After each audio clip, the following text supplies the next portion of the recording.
Ahoy! Welcome to another episode of Bottom of the Stream with Adam and Nick. My name is Adam. My name's Nick. Welcome. This is the best place for you to get up to date with all the news of the week in the world of streaming and movies. How are you, Adam? I am well, thank you. How are you? I'm good. Yeah? I had one of those weeks where my voice is still a bit husky, but I was like, I'm getting a cold. Oh no, it's going to be really bad. And then it just, touch wood, it's not quite come out. Oh, okay. That's good. So it's either going to come out or it's just going to disappear. Or it's been You've sailed for headed it off. That's good. Yeah, you said on Monday you felt a bit rough. Yeah. You're okay now. Yeah. You're looking great. Less leaky. Less leaky than I have been. Was it all in your head? Yeah. Yeah, the one I had was all in my head. Yeah, it was like horrendous. I went to London last weekend. Did you? That was nice. Good. I went to watch the Back to the Future musical. Oh, how was that? It was incredible. Was it really good? Yeah, it was really, really good. Play. A lot better than I was expecting. The special effects were amazing. Really, really good fun. How they do like the car and all the video. They've got like an invisible screen in front of the stage that they can project onto. Yeah. So when they're doing the car and stuff like that, it's like it looks like he's driving when he's not. Okay, yeah. It's dead clever. Nice. It's one of the best special effects productions I've seen. Cool. I very much enjoyed it. It was good. The kid who played Martin McFly was so good. Nice. Really I've never got to it. It finishes in April. I think Yeah, it's they've got going on tour. Yeah, it is going on tour. I think they've got like 57 dates left in that theatre and then it's done. Yeah. But yeah, it is going on tour after that. But I don't know how you do it on tour. I don't know how you get all that technology into these other theatres. Yeah. It's going to be interesting to see. Yeah. But if you get a chance to go and see it, I would 100% recommend it. I very much enjoyed it. They're so expensive. Oh. Theatres, though. Yeah. Especially those, anything in a West End. Well, no, generally they are, but West End stuff 2 bottles of Coke was £10. That's insane. Unbelievable. And before we went in, I was like, I'll go and grab some sweets and stuff from a shop before we go in. So there was a little shop over the road from the theatre. So I got a bag of Maltesers, £3.69 in the shop over the road from the theatre. In the theatre, they were £4. Yeah. So he's got to jump on it, but he knows what he's doing. Yeah. Not stupid. Yeah, London's well expensive. My wife was in London yesterday. Well, just outside, around Wembley. Okay. And went to see a musical. Nice. I think we are a very cultured group, aren't we? I think, she went with a friend. I think there are some really weird musicals. Yes, and this is one that has been around a long time that I have never understood. Okay. I don't know a song from it, but it is very famous. And that is Starlight Express. Oh, yeah. It's like they're all on roller skates pretending to be trains.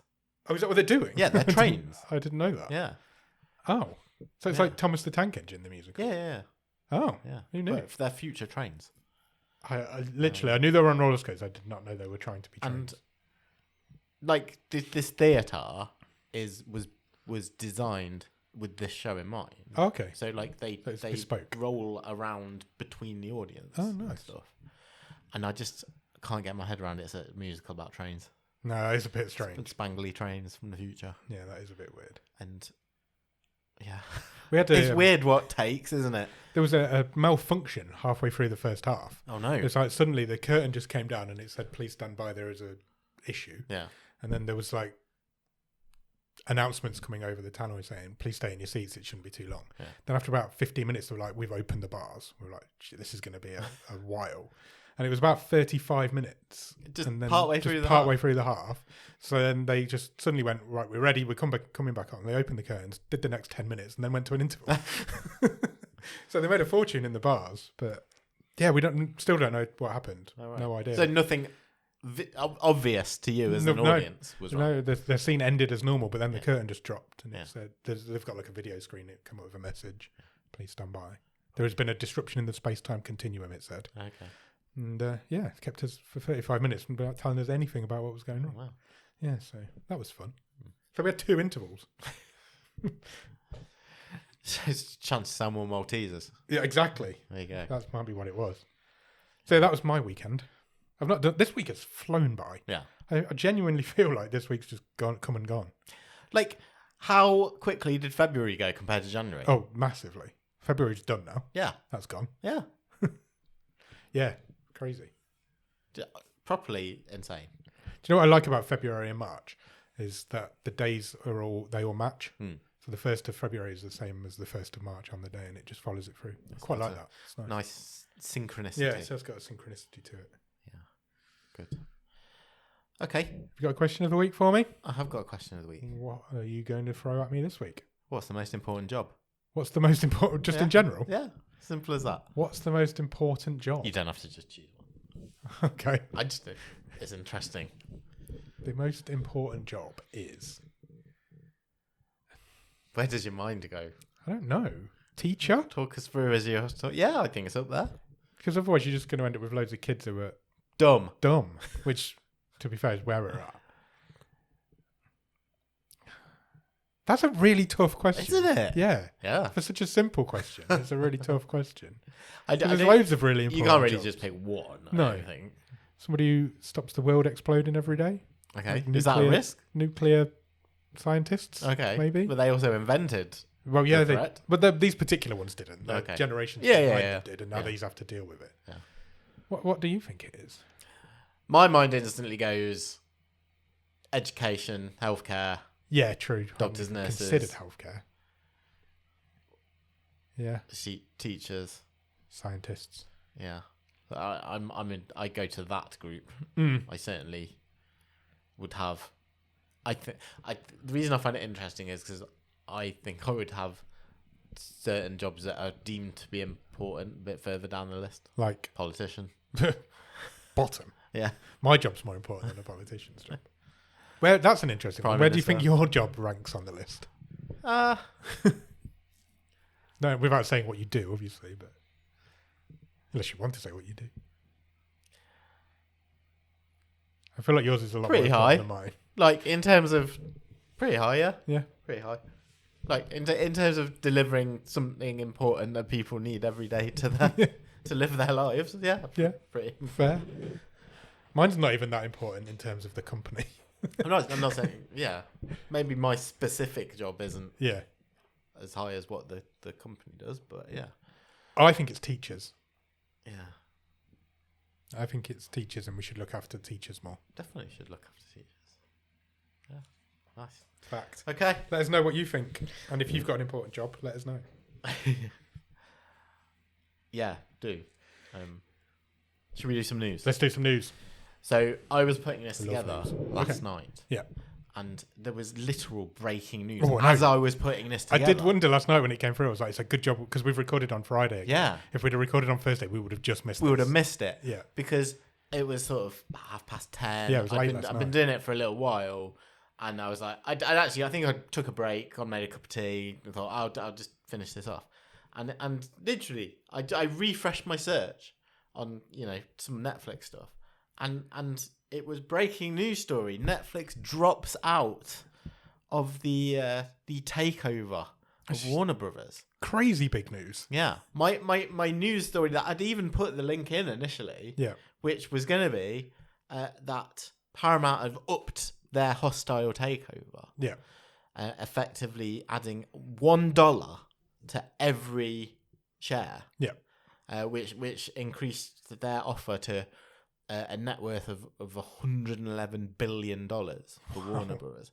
And the top story was Netflix have 4 days Yeah. to respond to this. That's how it was when I last looked last night. When I came back half an hour later, Netflix had already said, no thanks. Yeah. We're out. It's crazy. 'Cause Yeah. They've announced that that's happening. Yes, they've signed. They've signed. They'd sent an email out to all their subscribers saying to expect it. And there's some really interesting... Conspiracy theories. Well, before I get onto Okay. conspiracy theories, there's some interesting intricacies of the deal itself. Netflix are getting a payment. Yes, I heard this. They're getting $2.8 billion So it's basically hush money. to not walk to walk, away. but as a... Well, it is to walk. It's as a... As a sweetener. You know, Walk away yeah. from this deal. Yeah. They're getting a termination fee of $2.8 billion because they'd signed... Yeah. They had signed a contract. Yeah. It's madness. It's pure mad. We said when this story broke that this story would keep breaking, and it really has. Yeah. It's the story that's never going to... I feel like this isn't the end of it either. Yeah, so Paramount are covering the $2.8 billion that Warner Brothers had agreed to pay Netflix in the event that their merger breaks up, which it has. Which it has. They also agreed to pay $7 billion if this deal falls through. Wow. Where did Paramount get all their money from? How has this happened? Yeah, so the Netflix deal, which was priced it at $27.75 a share, was usurped by this Paramount deal, $31 a share. So that's effectively a difference of $30 billion on this deal. And the Paramount offer is nuts and bolts. It's the whole thing, all the TV channels as well, which Netflix weren't interested in. And yeah, this is now the way forward for this thing. You mentioned some conspiracy theories, yes, which I think it is right to say that the chief executive of Paramount, David Ellison, he and his father have a previous business relationship with the Trumps, and Ted Sanderos himself, the Netflix bigwig, was in Washington talking to the government. Yes. He was in the White House at one point last week. Yeah. Makes you wonder, doesn't it? So it's all adding up. I wonder how much he's been given. But that's where we are as we stand here today. Warner Brothers Paramount. Yeah. Mad. Yeah. Absolutely mad. I'm sure there will be lots more news on that over the next few months. Your new Harry Potter and the likes will not be turning up on Netflix. No. Which, So who do Netflix go after now? They've got $3 billion in their pocket that's going to be burning a hole. By somebody else. Make another. What cancelled show? This is it. Look, I want the articles over the next week. We know Netflix now have a free $3 billion. What show should they bring back? That's a great question. With this free money. $3 billion's nothing to Netflix, though, is it? No. Chump change. Chump change. Probably make that every day. Should we talk about some actual Netflix news? Let's do it. In terms of programs you can actually watch. And it's been long enough now since the end of Stranger Things. So Netflix have decided, 2 months after? Yep. Now is the optimum time to reveal the release date and some first look pictures at the next project that the Duffer Brothers are involved in. Okay.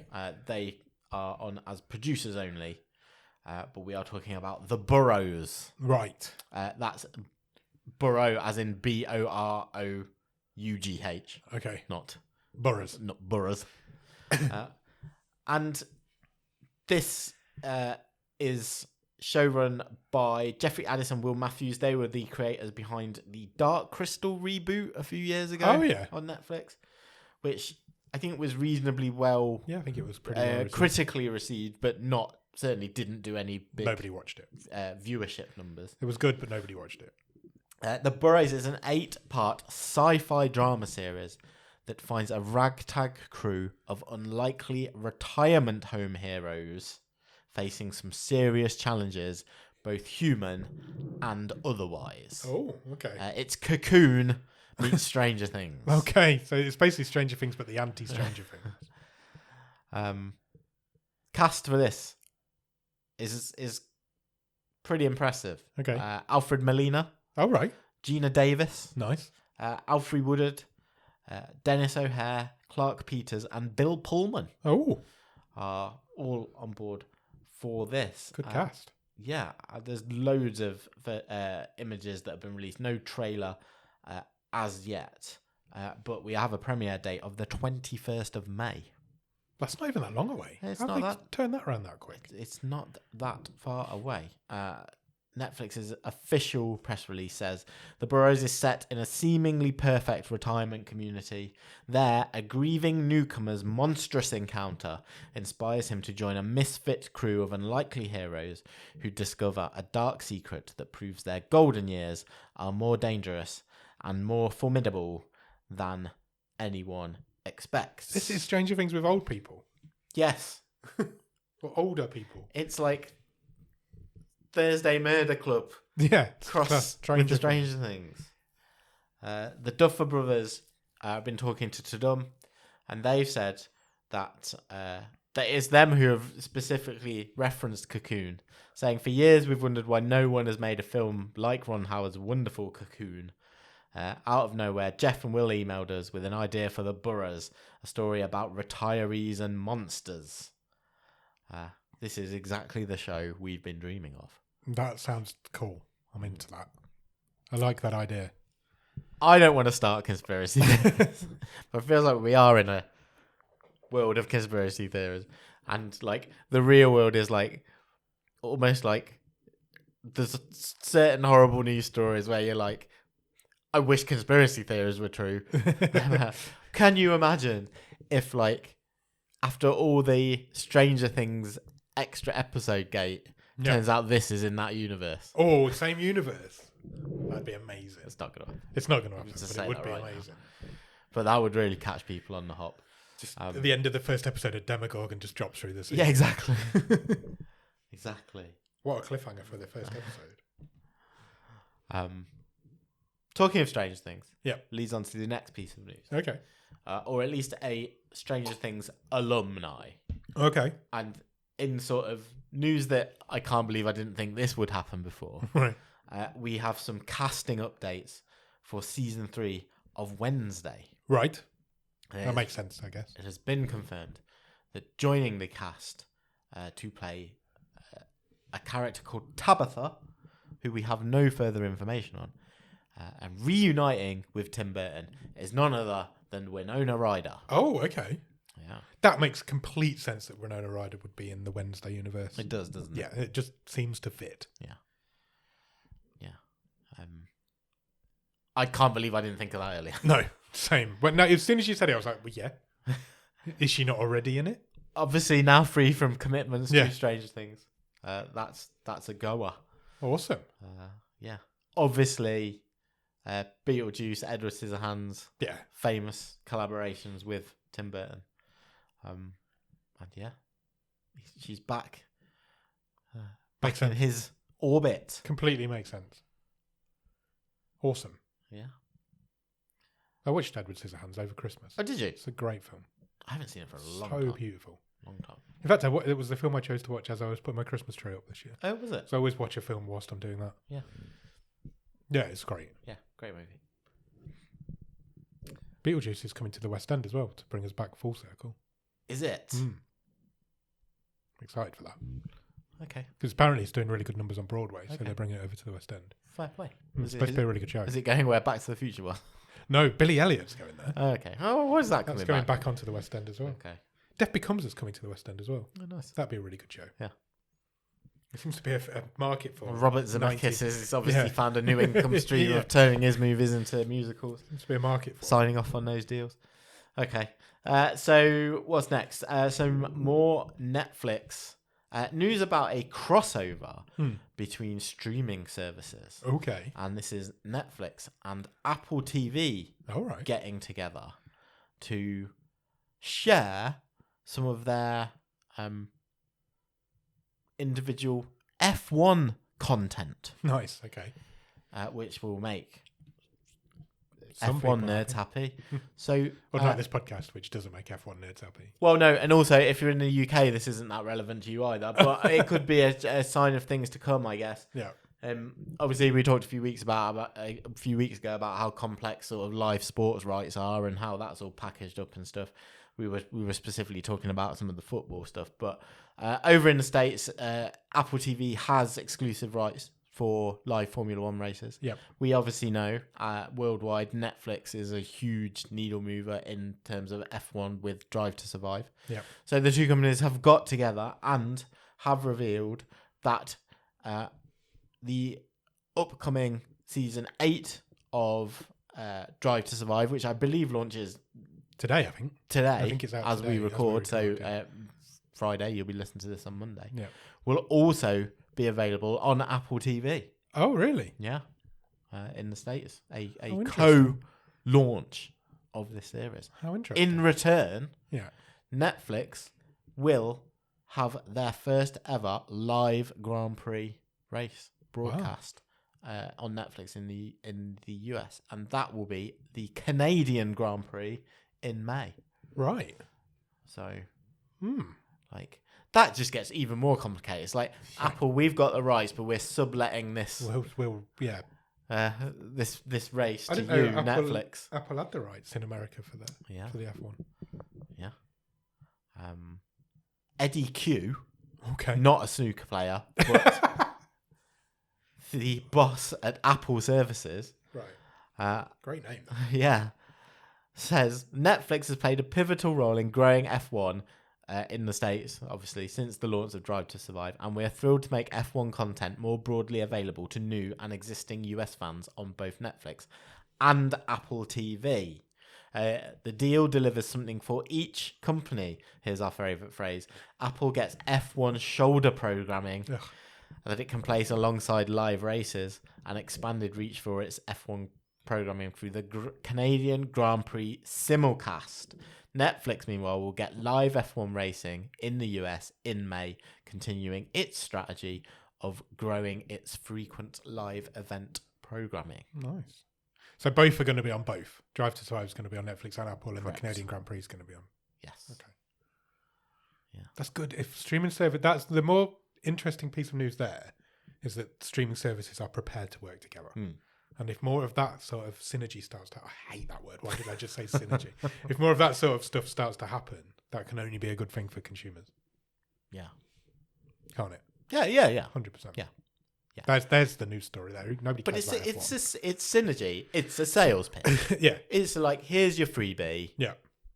You want to watch the rest of episodes of Drive Come to over to Survive. Apple. You need a Netflix subscription. Yeah. You watch this race live, you enjoyed it, you go to Apple to get the rest. But there's nothing stopping them doing that with like a season of a TV show or something as well. Or just chuck an old Stranger Things, not Stranger Things, but something like Stranger Things over onto Apple. Yeah. And Apple get, I don't know, Severance or something. Yeah. It'd be good if they could like work together a bit more. I find it fascinating, Netflix's forays into live sport, because they've tested a lot of water now. Yeah. And I know it's difficult to, your mid packages for things like, they've got those couple of NFL games. We've got this agreement that has obviously been put together between the two of them. So the next time these full packages come up, how hard are they going to go? Yeah, they're going to want something. On anything. Yeah. Football, cricket, F1. Yeah, golf, ice hockey. Tennis. They've got wrestling, what's the but strategy? pretty much only internationally. In America, you still have to have different streaming services over there. But yeah, there's nothing stopping them going after a sport. Yeah. Even think something like the Olympics. What's a sport? A sport. You don't want to know. Okay. It doesn't go on Netflix. A sport? A sport. Okay. There's nothing like the Olympics or something that happens every 4 years, or the World Cup or something like that. Yeah. You can see them wanting to be all over something like that. Can't you? Okay. Fascinating. So, talking of Apple, they have announced this week a new commission for a limited series. Okay. It's called Nanny Squatter. Nanny Squatter? Yeah. That goes on that other streaming service I've just been talking about. That's not a name. That is a nanny who squats. Okay. As in, she's in this house. Oh! She shouldn't be. What, you meant she just couldn't like straighten her knees or something? No, and signed up to star in this thing are Julia Louis-Dreyfus and Cecily Strong. It's based on a New York magazine article called The Nanny Squatter. And the series will come from Mary Bronstein, who was the director of If I Had Legs, I'd Kick You. Oh, really? Yeah. Probably avoid that then. And this series will centre on a couple whose lives are upended after welcoming a seemingly ideal caregiver into their home, only to find boundaries blurred and control slipping as the arrangement spirals into a tense, unsettling power struggle. Nice. The tagline of the article, when it was published last October, was, "A couple thought they'd found Mary Poppins until she refused to leave." Oh, I see. No notes, keep that tagline. Yeah. I get it now. I still couldn't really understand how a nanny could squat if she's just not going. Bronstein will write, direct, and showrun. Okay. Both stars and her will executive produce as well. Cool. So, sounds interesting. It doesn't sound like it's for me, but it sounds interesting. I'd be interested in maybe checking that out. Apple only make good quality TV. Quality, not quantity. Yeah, exactly. Yeah. Monarch season 2 is coming out soon. Legacy of Monsters. I'm excited for that. The first series of that is really good. I think I'm going to. I can't remember what the show was. Sorry, this is not a great story. But my wife said to me the other week, "This I really fancy watching this, and it's something on Apple." And I did say, "Well, we'll just free trial it for a bit." Just get a 7-day free trial. Yeah. So it's one I've never had. I've got it at the minute. I come and go with it. So Yeah. I'll have it for a few months, then I'll get rid and then Yeah. go back. So I've got it at the minute. So what was I watching on it? I can't remember why I signed back up. But I always fancied checking out Silo. I've never watched that. Yeah. I never watched season 3 of Ted Lasso. Really? Yeah. That's coming back as well. Yeah. There's loads of good stuff on Apple. Yeah. Loads of good, like Shrinking. That's really good. Yeah. And more. There's more. Yeah, there was one. They are really good. Pluribus. Oh yeah. Is Really that on good, there? yeah. Okay, cool. Is that finished now? Yes. Okay. Awesome. Cool. I can't speak. No? I'm sorry. I'm going to stop talking. Do I have to I was going translate? to say cool and sweet, so I said queet. Okay. Almost sounds rude. It does. I think maybe you're flustered because you're going to be really excited about this next news story.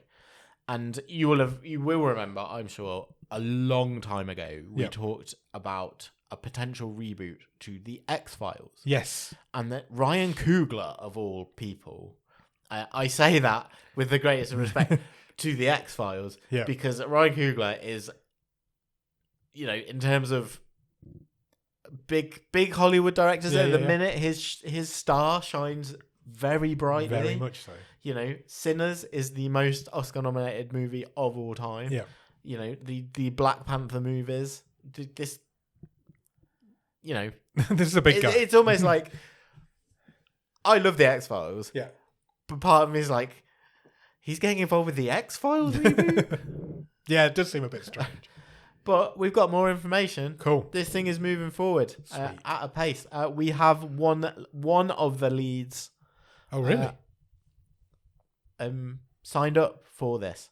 And the Hollywood Reporter has revealed this week that Danielle Deadwyler will be one of the show's leads. You may recognise her. She has worked with Coogler before as well.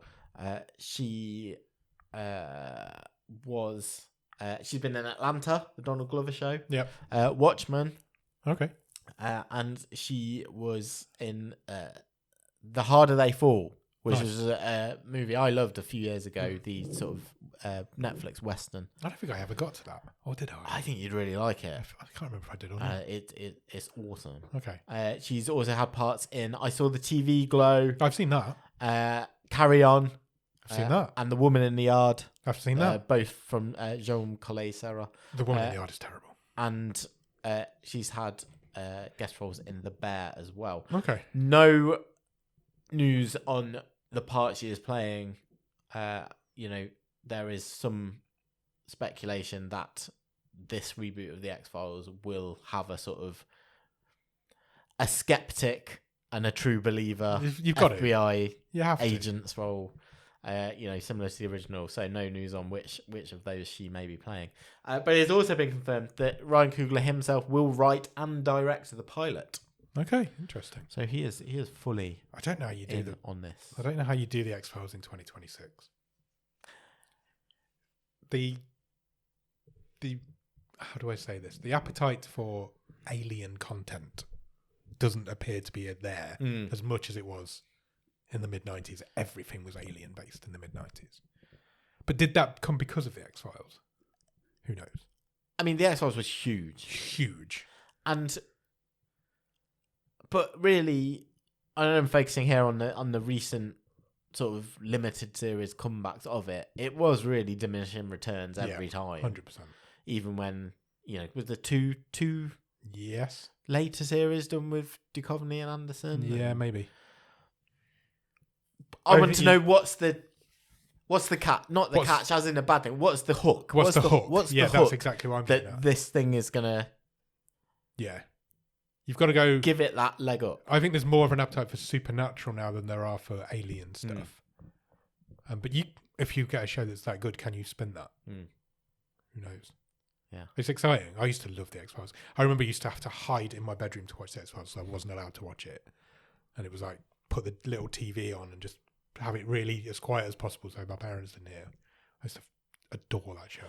I remember, I have a really distinct memory of it as well. It's interesting, and it is because of how big this thing was. I can remember the first episode of The X-Files that I watched, and I remember being surprised that I was allowed to watch it. Yeah. And it was like, I remember my dad saying to me, I've watched this the last few weeks. Yeah. I think you'd like it. Do you want to... No, really? Yeah. Dad was completely opposite of mine. Yeah, and no, but that wasn't... I don't think my dad had watched that it. Wasn't... He just didn't want me to watch it. How old would it be? 92, I think X-Files started. Yeah, so but it was a couple of years... Back then, you got to remember, it was a couple of years later. You'd be took 18 months, if not more, till we got it over here. Yeah, probably. It would be early teens, I would think. Yeah, so I remember that wasn't necessarily my dad's style. Yeah. But obviously, thought they could, it was... I could cope, for want of a better word. I remember the first episode I watched. It was the one where they go to the logging village, and there's all the little green, flesh-eating bugs. And I thought it was the best thing I've ever seen in my life. I remember watching the first one. I think that's about 8 to 10 episodes into the first season. I remember watching the pilot episode, and then I think it's the second one that is truly terrifying. And I remember thinking, this is amazing, but it's really scary. Yeah. Because there was a kid with a balloon. I vaguely remember that. Is an X-Files rewatch possible? Yes. Is it doable? It's a lot. There's a lot. Because they're 24-episode seasons, and there's, 9 of them? Maybe more than that. And there's more if you go to the... more further on. The more recent ones. Plus the films. Movies. Maybe I'd like to start one and see how far I'd get. Yeah, there's a lot. I like the idea of it. I don't know if it's feasible. I don't either. It's possible. Whether it's doable, there's another thing. Well, we'll see. I'll be fascinated to see what Coogler's got in. Yeah, store me for too. that. That's like a big name. Yeah. Okay. Stepping away from the small screen onto the big screen, I guess. The BAFTAs. Yes. Were last weekend. Yep, they were. Slightly overshadowed. I don't think we should get into that. No, I agree. I have many thoughts on it, but I don't know if they're... We'll focus on the the actual awards. And I don't think there was... I think maybe one significant surprise. Yeah, that was a big deal. But let's run through some. I think in terms of acting awards, so Best Supporting Actress went to Wunmi Masoka from Sinners. Yep. Best Supporting Actor, which surprised a few people, was Sean Penn. Yes. From One Battle After Another. Not necessarily surprising because of the performance, but surprising because also nominated in the same category was Benicio del Toro. Yeah. And often the thinking is if you've got two from one movie, they cancel each other out. But no, not in this case. He took that one home. Ryan Coogler, the man of this episode, won for Best Original Screenplay for Sinners. Yep. Zootropolis 2 took home Best Animated Movie. One for the F1 fans. F1 took home Best Sound. Best Sound? Yeah. That's just someone standing next to a racetrack. Yeah. Surely. Easy job.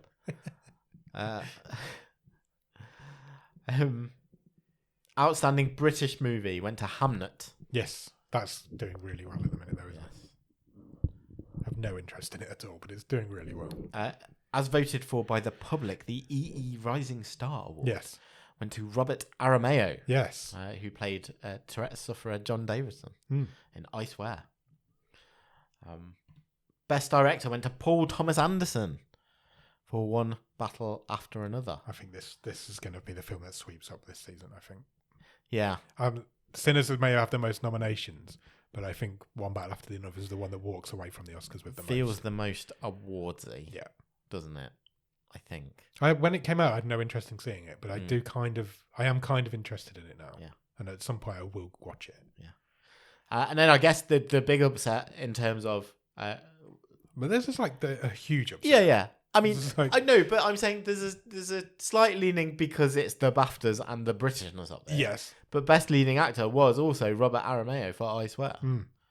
Being out the lesser known, I guess, Timothée Chalamet, Leonardo DiCaprio, Ethan Hawke, Michael B. Jordan, and Jesse Plemons. Imagine being in that group as the first time nominee and you win.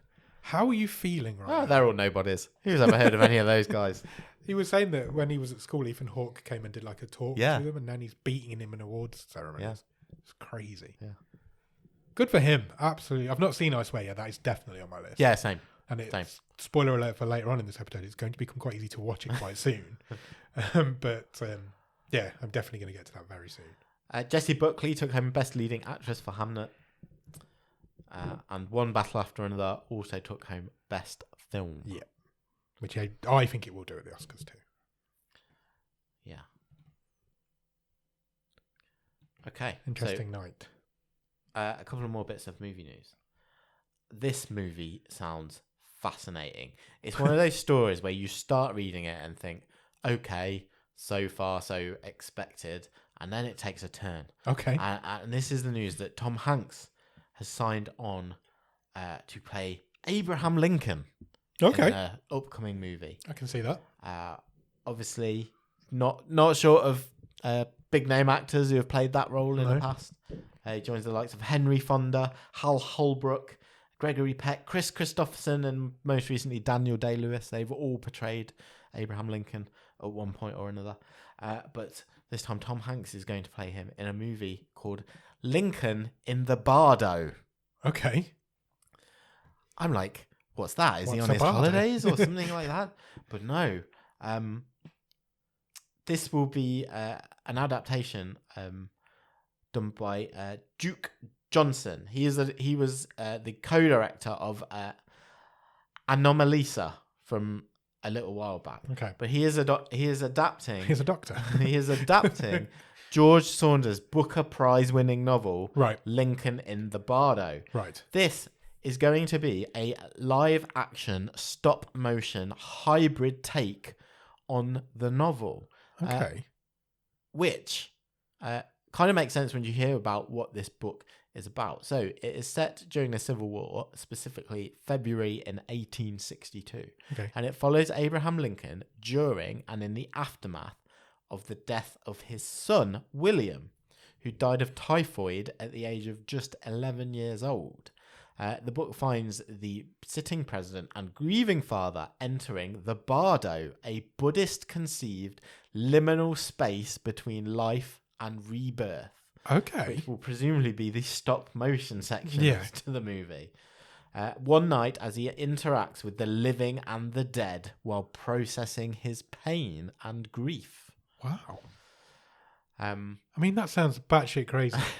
But also, that doesn't sound like the sort of thing you'd imagine Tom Hanks to be in. Sure. You know what I mean? He's as good as Tom Hanks is, he's quite safe. Safe, yes. Exactly. He's always great, but he doesn't do anything outlandish. A description was given to Deadline, who had the exclusive on this, saying that the movie will explore themes of love, empathy, and the human capacity in the face of grief. The story will unfold through an ensemble of characters, both living and dead, historical and invented. Wow. So That sounds fascinating. It does, doesn't it? It sounds like it's going to be a tearjerker. Yeah. But also, that's an interesting concept for a film. I like that. Tom Hanks is a distant, according to this article, I don't know how distant, but they've put in the word distant twice. A distant cousin of Abraham Lincoln. I mean, aren't we all? There's some distance between us all. Yeah. I can see him playing that part. I can't see him in a film like that. You know, that's what's intriguing me there. I'm excited. Yeah. Maybe a bit less exciting. Yes. But I guess, you know, and slightly more predictable. although maybe there's some intrigue given the directors behind this, is that a Venom animated movie is on the way, and signing up to co-direct this are the duo behind Final Destination Bloodlines. Okay, that was a good film. Zach Lebowski and Adam B. Stein. Sony are also teasing that Tom Hardy will be involved in some capacity. Right. Maybe his voice. Yeah, I would imagine. Possibly. He's not going to be doing any drawing, I wouldn't have thought. But yeah, this sort of follows the confirmation that the whatever, I did it even have an official name, the Sony Spider Villain universe Probably has got a name. Is not happening anymore. But yeah, Venom is going down the animated route, which, I mean, it kind of makes sense, doesn't it? Yeah. Why not? Try and wring a few more dollars out of that before you have to inevitably give up and give it back to Marvel proper at some point. Yeah. I can't see any issue with that. Look, the Spider-Verse movies are great, so they are. Try and do some of that with Venom, I guess. I worked with somebody who didn't enjoy the 2 Spider-Verse movies. Right. And when we broke it down as to why, he said it was because the animation was too good. Really? Yeah. His brain couldn't compute how good it looked. And that's but isn't that only a version of... enjoy it. Well, I found it I'm really not saying strange. I'm not saying I agree, but isn't that... This is a hot take. It feels like it's a hot take. But isn't that only a version of you saying you struggle to deal with the Safdie could be. I suppose it's the same sort of thing. Yeah. It just looks... Because I can understand that they are an assault on your senses. They really are, yeah. Not in the same way as, like, the Safdie style, but... Yeah, there's I thought a it was lot really to interesting process. when he said it. I was like... Because he couldn't really convey it at the start, and then when we broke it down, it was... The animation's too good in them. It blew my mind a little bit. Yeah. That's all the news. Excellent. Well done. Have you watched anything good at the top of the stream? The only thing I've really watched this week, but I didn't really want to talk about it because I think I'm 2 episodes in, and I'm disappointed that I've not had a chance to watch more. It's Small Profits. I too have been watching Small Profits this week. Amazing. Yeah, it's so good. And this is the I wasn't aware this thing was arriving. My mum told me about it. Oh, okay. Yeah, that's how I found out on Sunday last week. So I did happen to see an article about it, but this is the new. I'm gonna call it a sitcom. Yeah, I guess it is a sitcom from Mackenzie Crook. Yep. And it's his follow up to The Detectorists. Yes. Do we say little seen but much loved? Oh, The Detectorist is fantastic. Sitcom. Yeah. Which we've talked about a long time ago Such on a good this show. The most feel good TV show you can imagine. Yeah. It just makes you feel good. And this is next for him. It's very different. Yeah. It stars is it Michael Quigley? Pierce Quigley. Got the name right. He was Michael in the show. That's it. Right, that's why I'm getting confused. So he was in The Detectorist. So if anyone remembers The Detectorist, he was one of the the other duo of detectorists that Mackenzie Crook, the bad guys, and terrible on names. The little bold guy. Yeah, Toby Jones. So yes, Toby Jones. So they're like nemesis. Yeah, nemesis. And he's the guy with the bushy hair, big beard, and he plays the lead, Michael, in Small Profits. And to talk too much about this show would be to give away some of the charm and surprise of it. I went in not knowing anything about it. Same. And I think you have to. We're not going to sit here and tell you what it's about. We would just say that he plays a middle-aged gentleman who lives on his own. He has suffered a loss in his life that he is still many years later trying to process. He has a elderly father in a nursing home played by Michael Palin. Yeah. And he is in a job that he does not enjoy, which would probably be quite low down the list of important jobs in the world. He works in Wix.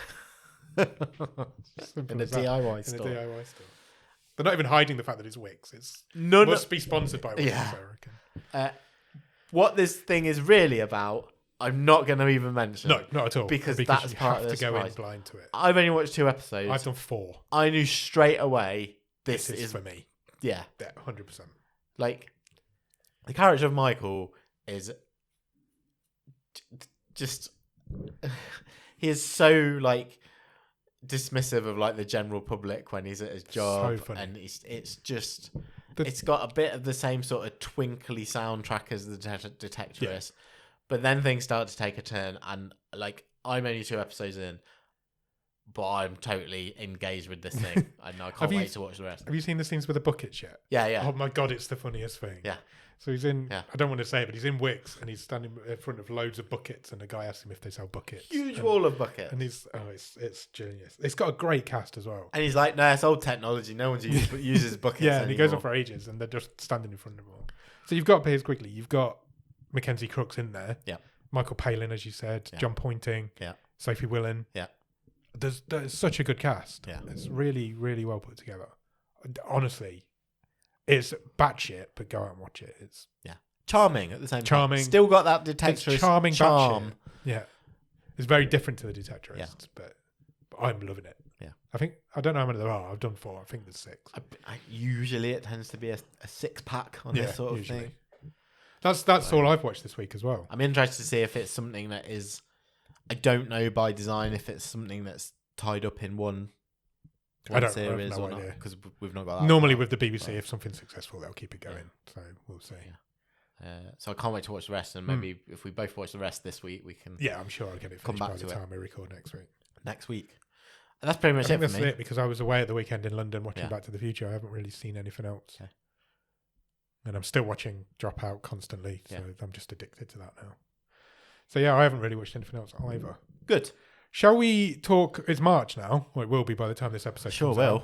out. We haven't been recording that long, don't we? Shall we talk about what's coming to Netflix UK in March? Yeah, let's do that.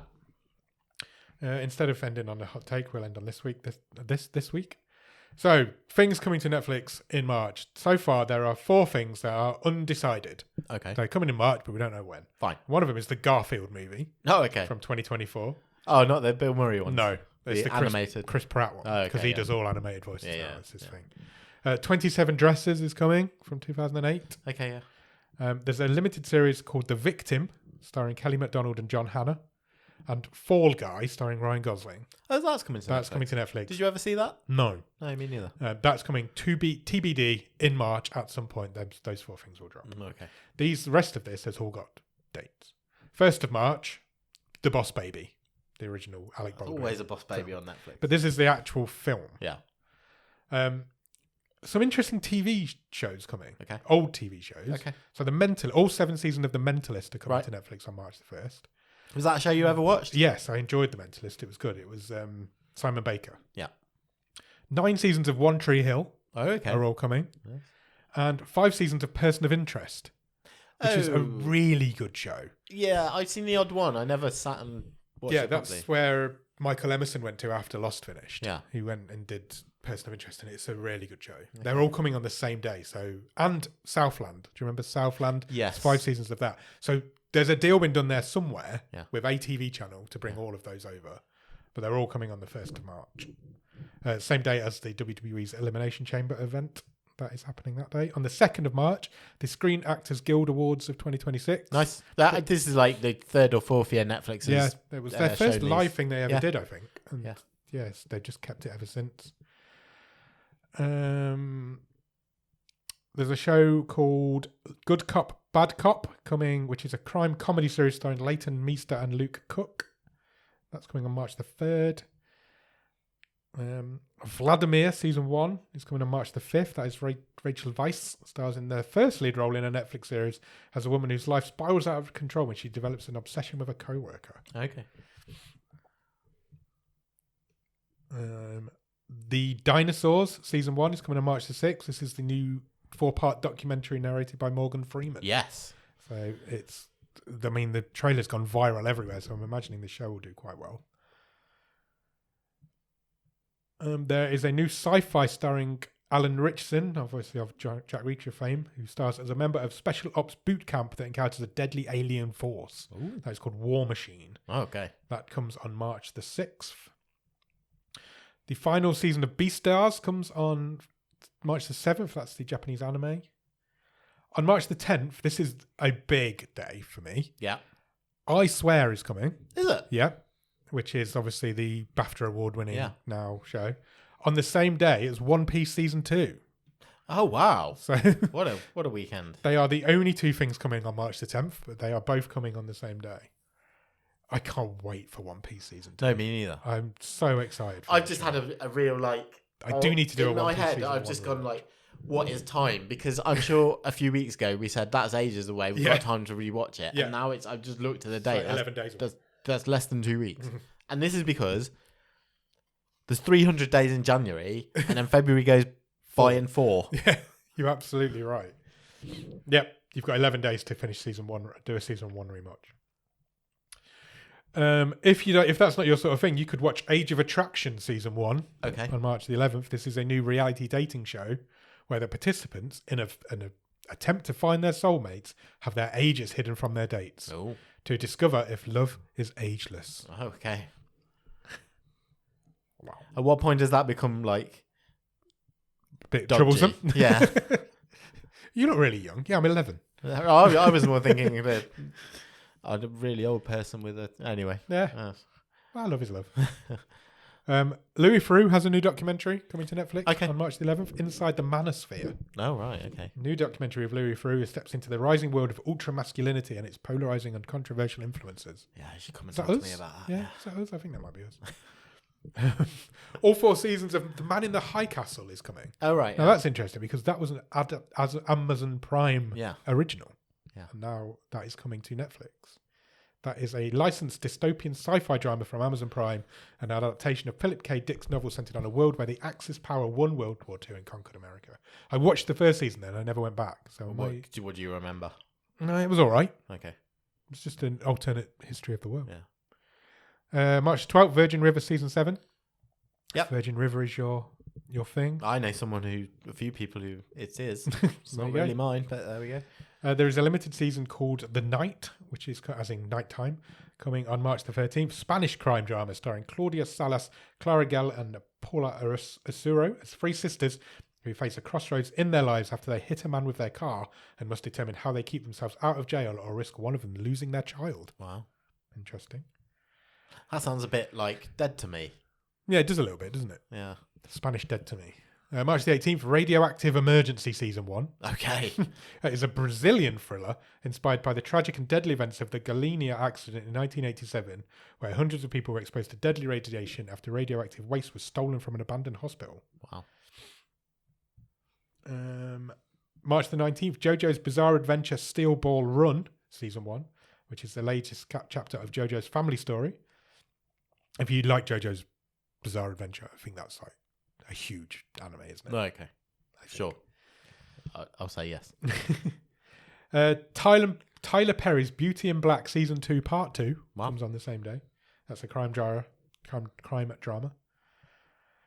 I guess this is the big one. March the 20th, Peaky Blinders The Immortal Man. Yes. That is the new Peaky Blinders movie. Cillian Murphy returns as the iconic Tommy Shelby, who returns from his self-imposed exile during 1940s Britain, where his family and country faced the horrors of World War II.